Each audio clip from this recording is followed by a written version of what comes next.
श्री शिवाय नमस्तुभ्यम। ओम नमः शिवाय। आज की वीडियो में आप सुनेंगे सावन मास महात्म्य कथा का 16वां अध्याय। तो भगवान शिव और माता पार्वती का ध्यान करते हुए इस पावन कथा को श्रवण करते हैं। आज की कथा में शीतला सप्तमी व्रत का वर्णन तथा व्रत कथा।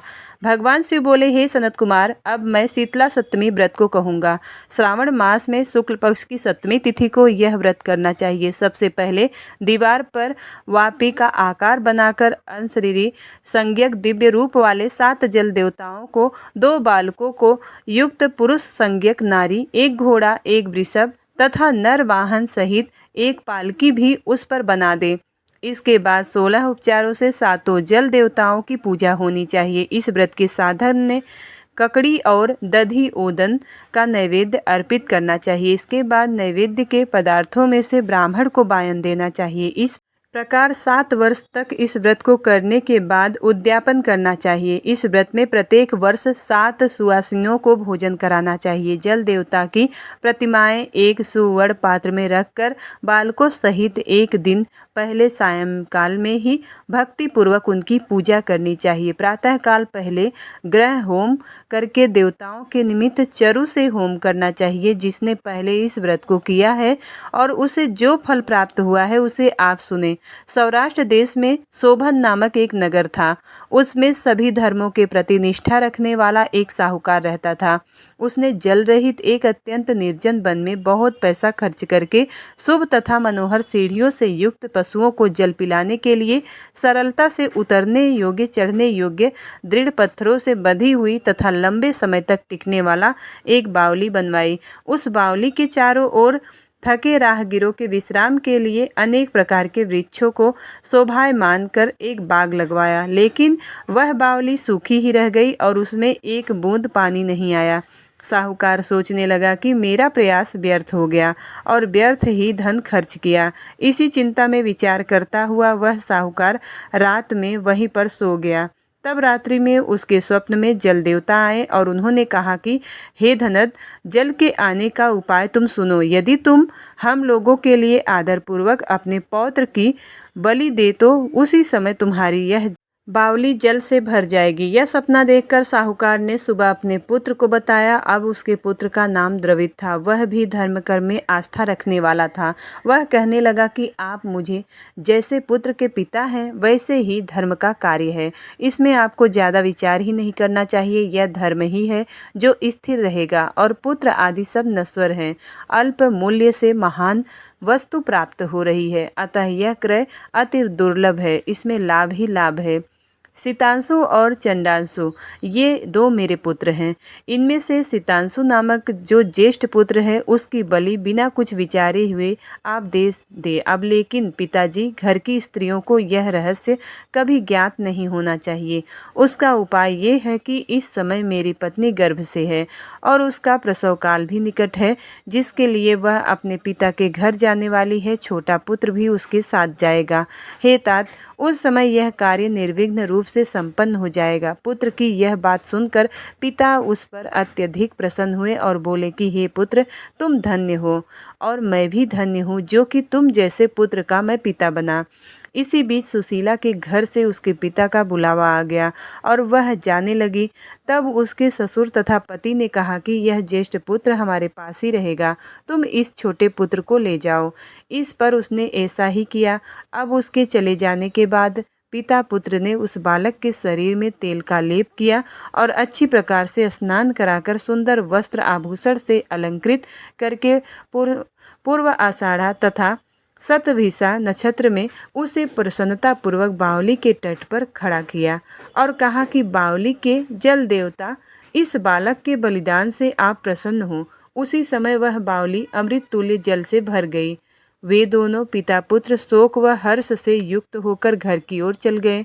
अब सुशीला ने अपने घर में तीसरे पुत्र को जन्म दिया और 3 महीने के बाद जब अपने घर जाने के लिए निकली तो वह मार्ग में आते समय वह बावली के पास पहुंची और उस बावली को जल से भरा हुआ देखा तो वह बहुत ही आश्चर्य में पड़ गई। उसने उस बावली में स्नान किया और कहने लगी कि मेरे ससुर का परिश्रम व धन व्यय सफल हुआ। उस दिन श्रावण माह के शुक्ल पक्ष की सप्तमी तिथि थी और सुशीला ने शीतला सप्तमी नामक शुभ व्रत रखा हुआ था। उसने वहीं पर चावल पकाए और दही भी ले आई। इसके बाद जल देवताओं का विधिवत पूजन करके दही भात तथा ककड़ी फल का नैवेद्य अर्पण किया तथा ब्राह्मणों को वायन देकर साथ के लोगों के साथ मिलकर उसी नैवेद्य अन्न का भोजन किया। उस स्थान से सुशीला का ग्राम 1 योजन की दूरी पर स्थित था। कुछ समय के बाद वह सुंदर पालकी में बैठकर दोनों पुत्रों के साथ वहां से चल पड़ी। तब वे जल देवता कहने लगे कि हमें इसका पुत्र जीवित करके इसको वापस करना चाहिए, क्योंकि इसने हमारा व्रत किया है। साथ ही यह उत्तम बुद्धि रखने वाली स्त्री है। इस व्रत के प्रभाव से इसे नूतन पुत्र देना चाहिए। पहले उत्पन्न पुत्र को यदि हम ग्रहण किए रह गए तब यह हमारी प्रसन्नता का फल ही क्या। आपस में ऐसा कहकर उन दयालु जल देवताओं ने बावली में से उसके पुत्र को बाहर निकालकर माता को दिखा दिया और फिर उसे विदा किया। बाहर निकलकर वह पुत्र माता माता पुकारता हुआ अपनी माता के पीछे पीछे दौड़ पड़ा। अपने पुत्र का शब्द सुनकर उसने पीछे मुड़कर देखा, वहाँ अपने पुत्र को देखा। वह मन ही मन बहुत चकित हुई। उसे अपनी गोद में बिठाकर उसने उसका माथा चूमा और किंतु यह डर जाएगा यह विचार से उसने पुत्र से कुछ नहीं पूछा। वह अपने मन में सोचने लगी कि यदि इसे चोर उठा लाएं तो यह आभूषणों से युक्त कैसे हो सकता है, और यदि पिशाचों ने पकड़ लिया है तो दोबारा छोड़ क्यों दिया। घर में संबंधी जन तो सब चिंता के समुद्र में डूबे होंगे। इस प्रकार सुशीला सोचती हुई उस नगर के द्वार पर आ गई। अब वह लोगों से कहने लगी कि सुशीला आई है। अब लोग कहने लगे। यह सुनकर पिता पुत्र अत्यंत चिंता में पड़ गए कि न जाने कहेगी क्या हुआ और उसके पुत्र के बारे में हम क्या जवाब देंगे उसे। अब इसी बीच वह तीनों पुत्रों के साथ आ गई। तब ज्येष्ठ बालक को देखकर सुशीला के ससुर तथा पति घोर आश्चर्य में पड़ गए और साथ ही बहुत आनंदित भी हुए। वे कहने लगे, हे शुचि स्मिते, तुमने कौन सा पुण्य कर्म किया अथवा व्रत किया है। हे भामिनी, तुम पतिव्रता हो, धन्य हो और पुण्यवती हो। इस शिशु को मरे हुए 2 माह बीत चुके हैं और तुमने इसे फिर से प्राप्त कर लिया है और वह बावली भी जल से परिपूर्ण है। तुम एक पुत्र के साथ अपने पिता के घर गई थी, लेकिन वापस 3 पुत्रों के साथ आई हो। हे शुभो, तुमने तो कुल का उद्धार किया है। हे शुभाने, अब मैं तुम्हारी कितनी प्रशंसा करूं। इस प्रकार ससुर ने उसकी प्रशंसा की। पति ने भी उसे प्रेम पूर्वक देखा और सास ने भी उसे आनंदित किया। उसके बाद उसने मार्ग के पुण्य का समस्त वृत्तांत सुनाया। अंत में उन सभी ने मनवांछित सुखों का उपभोग करके बहुत आनंद प्राप्त किया।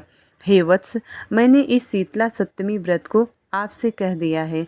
इस व्रत में दधी ओदन, शीतल ककड़ी का फल और शीतल और बावली का जल भी शीतल होता है तथा इसके देवता भी शीतल होते हैं। अतः शीतला सप्तमी का व्रत करने वाले तीनों प्रकार के तापों के संताप से शीतल हो जाते हैं। इसी कारण से यह सप्तमी शीतला सप्तमी इस यथार्थ नाम वाली है। इस प्रकार स्कंद पुराण के अंतर्गत ईश्वर सनत कुमार संवाद में श्रावण मास महात्म्य में शीतला सप्तमी व्रत कथन नामक 16वां अध्याय संपूर्ण हुआ। इसके आगे की कथा 17वें अध्याय में सुनेंगे। उम्मीद करती हूँ वीडियो आपको पसंद आती है। यदि वीडियो पसंद आता है तो वीडियो को लाइक करिएगा। चैनल पर पहली बार आए हैं तो चैनल को सब्सक्राइब जरूर करिएगा। मिलती हूँ अगली वीडियो में, तब तक के लिए हर हर महादेव।